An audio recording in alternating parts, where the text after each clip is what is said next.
5 Richmond County convenience stores were raided by agents of NC Alcohol Law Enforcement and deputies with the Richmond County Sheriff's Office on Thursday for illegal casinos.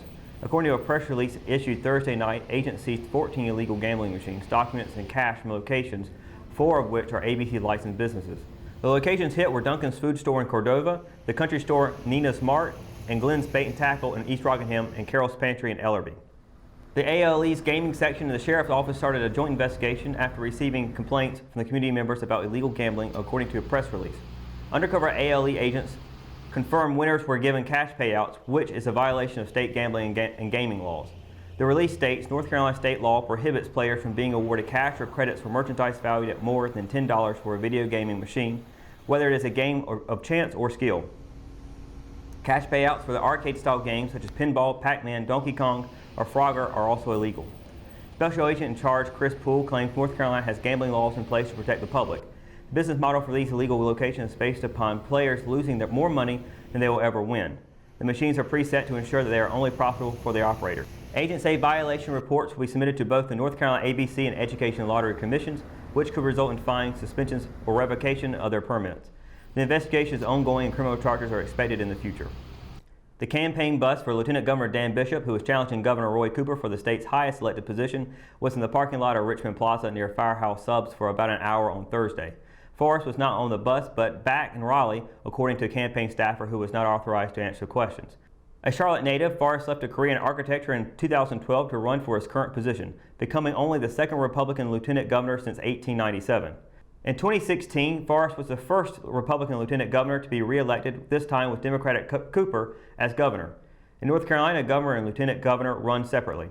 Rockingham was the second of 5 stops scheduled for the day. The first stop was in Rayford, while later locations include Monroe, Steel Creek, and Cornelius. Several local Republicans helped pass out campaign materials, and among others who stopped by the bus were Richmond County Republican Party Chairman Jerry Austin and County Commissioners candidate Andy Grooms. Forrest filed a lawsuit against Cooper on July 1st, arguing the governor exceeded his authority in issuing executive orders that shut down much of the state's economy. The two will square off in November against each other, and Libertarian candidate Steve DeFore and Constitution Party candidate Al Pisano.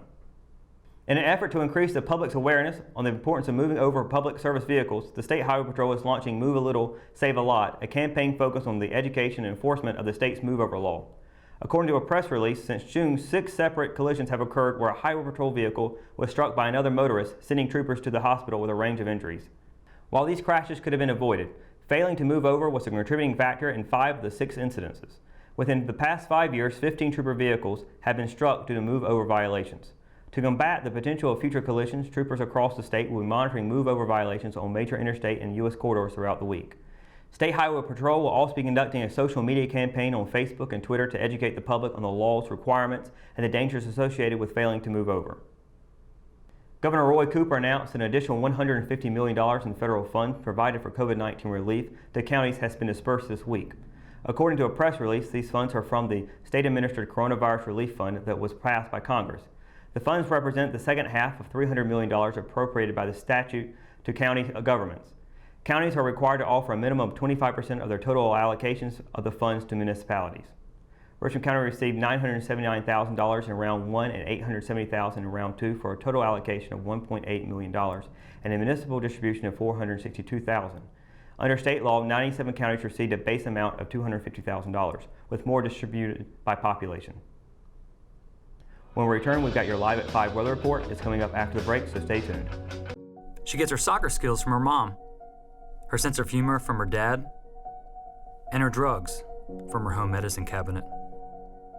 Over half of misused medication comes from family and friends. Talk to your children about the dangers of prescription drug misuse.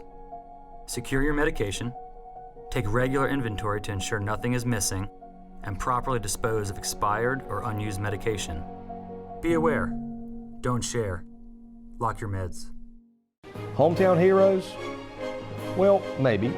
When it comes to backyard comfort and no pesky mosquitoes, call Brown Termite and Pest Control at 910-895-6410 or 910-276-8870. Their team of superheroes can take back control of your paradise. That's 910-895-6410 today. Do you want a healthcare career? Certified medical assistants are multi-skilled healthcare professionals capable of completing administrative and clerical tasks, making them a valuable member of the healthcare team at medical clinics, doctors' offices, and other healthcare facilities. According to the U.S. Bureau of Labor Statistics, the employment of medical assistants is projected to grow 23% over the next 8 years, much faster than the national average. At Richmond Community College, our medical assisting students are trained in our cutting-edge Simulation Learning Center, giving them hands-on experience with high-fidelity mannequins that simulate real-life patient interaction. In addition to clinical skills, our students also receive instruction in scheduling appointments, coding, processing insurance accounts, billing, collections, and medical transcription.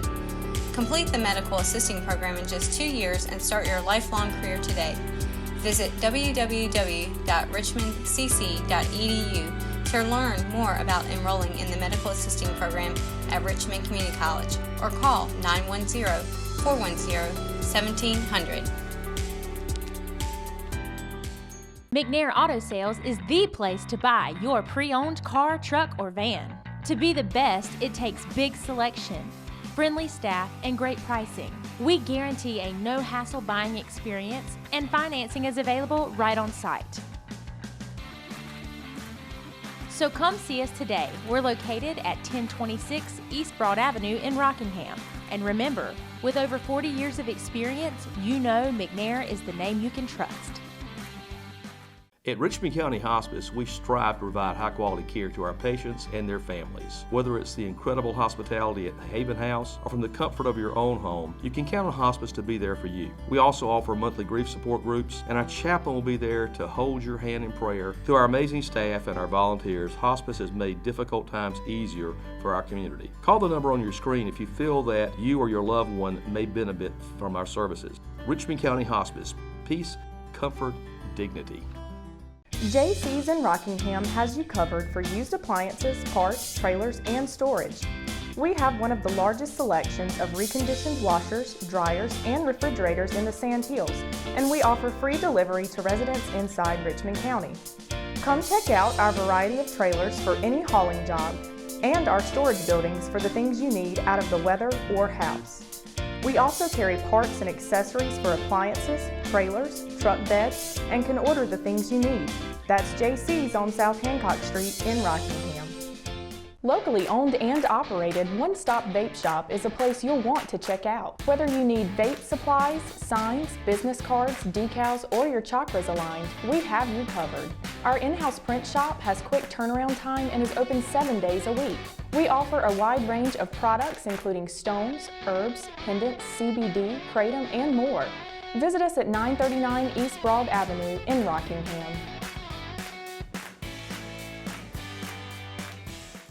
Your Live at 5 weather report is brought to you by Sunset Slush, Richmond County, located here in Rockingham. Happy Friday, everybody. We are at the end of the work week, and while we are having a wonderful day today with some really high temperatures still going on throughout the afternoon, we are still expecting a lot of rain on the way. Part of that is due to Hurricane Isaias moving forward. Of course, it did bump up to a Category 1 hurricane just recently, and as it continues onward into the peninsula of Florida, we're still expecting to see some rain definitely coming in and a little bit of wind from it coming up the north through our coast of the Carolinas. So definitely be looking out for that this coming up weekend, and especially later into the weekend as well as early next week. We should be expecting rainfall definitely from it. Otherwise, we are going to be seeing some showers kind of generally popping up here or there beforehand. So kind of regardless, we're going to be seeing some rain anyhow. But looking at night though, before we get to all that mess, we are still seeing clear skies tonight. 7 o'clock, 89 degrees, 9 o'clock, 83 degrees. Sunset's going to be expected at 8:21 p.m. and it'll be a waxing gibbous moon phase tonight. Now looking at tomorrow, again talking about that rain on the way, we do expect thunderstorms across the Sand Hills region. Starting in Fayetteville though, it'll be a high of 93 and a low of 76. Rayford, high of 92, low of 75. Up in Southern Pines, it'll be a high of 92 and a low of 74. All the way back down to Lumberton, it'll be a high of 92 and a low of 76. Going over into Scotland County, high of 93, low of 76. Here in Richmond County, it'll be high of 93, low of 74. Same for Rockingham and Hamlet. Down in Bennettsville, it'll be a high of 93 and a low of 76. And across the PD in Wadesboro, will be a high of 92 and a low of 74. Again, rain is expected tomorrow. Just a 40% chance though, so more than likely we might see similar weather from what we saw today with that 40% chance. So take a look at 7-day forecast. You will see we do have a high 93, low of 74 for tomorrow. Sunday will be the only other day that we see 90s for our forecast here. High 91, low of 73 with a 50% chance. And that will increase again on Monday, talking about Hurricane Isaiah's coming in. Could be interrupting some of our plans for early next week. We'll be seeing the highest chances peaking out on Monday with 70% chance, high of 84, low of 71. Then on Tuesday, 60% chance of showers in the afternoon. In the evening at 50% chance, high of 89, low of 72. Getting over to Wednesday, high of 89, low of 71 with a 50% chance of precipitation. And then on Thursday, the rain is going to start to go away, high of 87, low of 71 with a 50% chance in the afternoon, but no chance at all in the evening. And Friday next week is looking really, really nice, high of 88 and a low of 71 with partly cloudy skies set for that day. So looking about the same as what we saw today for Friday, so should be having back-to-back good Fridays ahead. And that's going to do it for your Live at 5 weather report and for tonight's edition of Live at 5. Of course, for the latest news, sports, and events happening in Richmond County, you can always visit richmondobserver.com, or you can download the free RO app for your mobile devices. For the Live at 5 crew, I'm Russell Parker. Thanks for watching, and we'll see you on Monday. Good night, Richmond County.